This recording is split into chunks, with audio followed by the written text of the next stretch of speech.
ہم لوگ اس لیے اچھل کود مچا رہے ہیں کہ حضور تو ہماری شفاعت کریں گے قیامت کے دن. میں سوچتا ہوں اللہ کے بندو شفاعت حق ہے، اور شفاعت پر ہمارا عقیدہ تو یہاں تک ہے، شفاعتی لأہل الکبائر من امتی، کہ میری شفاعت میری امت، حضور نے فرمایا میری امت، میری امت، یہ میری پہ غور کریں.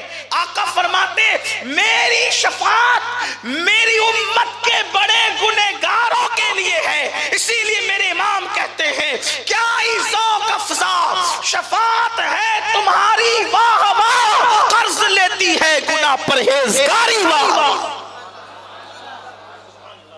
اگر فرعون جیسے اعمال ہو تو نبی کے بیٹے کا نبی سے نسب ٹوٹ سکتا ہے، تو اگر فرعون جیسے اعمال ہو تو کیا امتی کا نبی سے رشتہ نہیں ٹوٹ سکتا؟ آپ غور تو فرمائیں، جب نبی کے بیٹے کے بارے میں نبی کو کہہ دیا گیا لیس من اہلک، اب یہ آپ کی آل سے نہ رہا، تو جب بیٹے کا رشتہ توڑ دیا گیا کرتوت کی وجہ سے تو امت کا رشتہ نہ توڑا جائے گا؟ حضور نے کیا فرمایا میری امت. حضور کی امت تو بن کے دکھاؤ. رات کے 3 بجے تک گندی فلمیں نرم نرم بستر پہ لیٹ کر کے دیکھ رہے ہیں.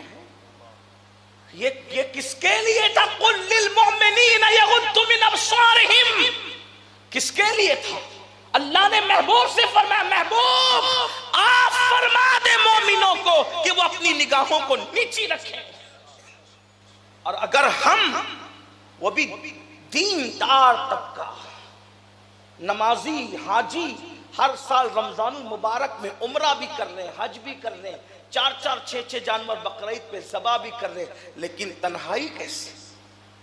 فلم دیکھ رہے ہیں، پاکستانی سیریلوں کے نام پہ عورتوں کو تک رہے ہیں، خوبصورت عورتیں تکی جا رہی ہیں. آپ سے پوچھتا ہوں آخر دین کس چیز کا نام ہے؟ ایک عورت پر اگر چلتے ہوئے نظر پڑ جائے اور آپ نے نظر ڈال دی تو اللہ کے رسول فرما رہے ہیں کہ آنکھ میں آگ کی سلاخیں ڈالی جائیں. یعنی 1 سیکنڈ کے لیے کسی عورت کو تک لیا تو آگ کی سلاخیں آنکھوں میں ڈالی جائے گی. جو 3 گھنٹے عورت کو تک رہا ہے وہ بھی ننگا، اور پھر کہتا ہے شفاعت ہمارے لیے شفاعت ہے. میں آپ کو نا امید کرنے نہیں آیا، یہ نہیں کہتا کہ آپ کے لیے نہیں ہے، مجھے کیا حق پہنچتا ہے، لیکن آپ سے کہتا ہوں کہ حضور کا امتی تو بنے، حضور علیہ السلام کا امتی تو بنے، کوئی حضور کا امتی بنے. پھر اس کے لیے میں تو کہتا ہوں جو امتی سچا بن جائے قیامت کے دن سارے وارے نیارے اسی کے ہیں، میدان محشر اسی کا ہے. اس لیے کہ فقط اتنا سبب ہے انعقاد بزم محشر کا کہ ان کی شان محبوبی دکھائی جانے والی ہے. ہمارے عقیدے میں تو یہ ہے کہ قیامت کے دن مصطفیٰ جان رحمت کی شان کے ظہور کا دن ہوگا، ان کے مقام و مرتبے کے اظہار کا دن ہوگا. لیکن بتاؤ اللہ کے چیلنج کو قبول کرنے کی جسارت کرنے والے لوگ کہاں ہیں؟ اپنی تنہائیوں کے اندر رات کی تاریکی میں اللہ اکبر. اس کے بعد عورتوں پر پاپ کی نظر، کتنی وہ آنکھیں ہیں جو عورتوں پر پاپ کی نظر نہیں ڈالتے، جبکہ اللہ کے رسول علیہ الصلوۃ والتسلیم کا فرمان ہے اللہ اللہ میرے کریم آقا غیب دا نبی صلی اللہ علیہ وآلہ وسلم فرماتے ہیں جس نے عورت کو پاپ کی نظر سے، گندی نظر سے دیکھا، اس کی آنکھوں میں آگ کی سلاخیں ڈالی جائے گی، اس کی آنکھوں میں جہنم کی آگ بھری جائے گی. یہاں پہنچ کر کے میں سوچتا ہوں یا اللہ میری قوم کے جوانوں کو کون سمجھائے جو آنکھیں اتنی کمزور ہو. اللہ اکبر. اگر پیاس کاٹی جائیں تو پیاس کے ننھے ننھے ذرات انسان کی آنکھ میں چلی جائے، میری اور آپ کی آنکھوں میں اگر اللہ اکبر پیاس کے ننھے ذرات چلے جائیں ہم اس کو برداشت نہیں کر پاتے. تنکا چلا جائے اس کو برداشت نہیں کر پاتے. مجھے بتاؤ میرے بھائیوں اللہ اکبر کیسے ہم برداشت کریں گے وہ جہنم کی آگ؟ اور جہنم کی آگ کیا ہے علماء بار بار بیان کر چکے ہیں. صرف اتنا سمجھ لو جہنم کی آگ کی حرارت کو غیب دا نبی مصطفیٰ کریم رؤوف الرحیم صلی اللہ علیہ وآلہ وسلم نے یوں بیان فرمایا اس کے اندر اگر پہاڑ ڈال دیے جائیں تو پہاڑ بھی پگھل کر کے بہ جائیں. جہاں پہاڑ پگھل کر کے بہیں گے وہاں ہماری ان ننھی سی آنکھوں کا کیا بنے گا؟ ان پتلی سی آنکھوں کا کیا بنے گا جو نہ پیاس کا ذرہ برداشت کر سکے، جو نہ تنکا برداشت کر سکے؟ تنکا اور ذرہ تو دور کی بات، ہماری پلک کا بال اگر ٹوٹ کر ہماری آنکھ میں آ جائے تو اس وقت تڑپ کا عالم کیا ہوتا ہے، اس وقت تکلیف کا عالم کیا ہوتا ہے؟ اپنی پلک کا بال جو آنکھ برداشت نہ کر سکے، وہ جہنم کی آگ جہاں پہاڑ بھی پگھل کر پانی ہو جائیں گے، وہ آگ جب آنکھوں میں ڈالی جائے گی، انجام کیا ہوگا؟ لوگ کہتے ہیں نماز کی توفیق نہیں ہوتی، عبادت میں لذت نہیں ملتی۔ اللہ اکبر، ہمارے بزرگوں نے لکھا، فرماتے ہیں آدمی صرف گناہ کرنے کا سوچ لے، صرف سوچ لے، اللہ اس سے عبادت کی لذت چھین لیتا۔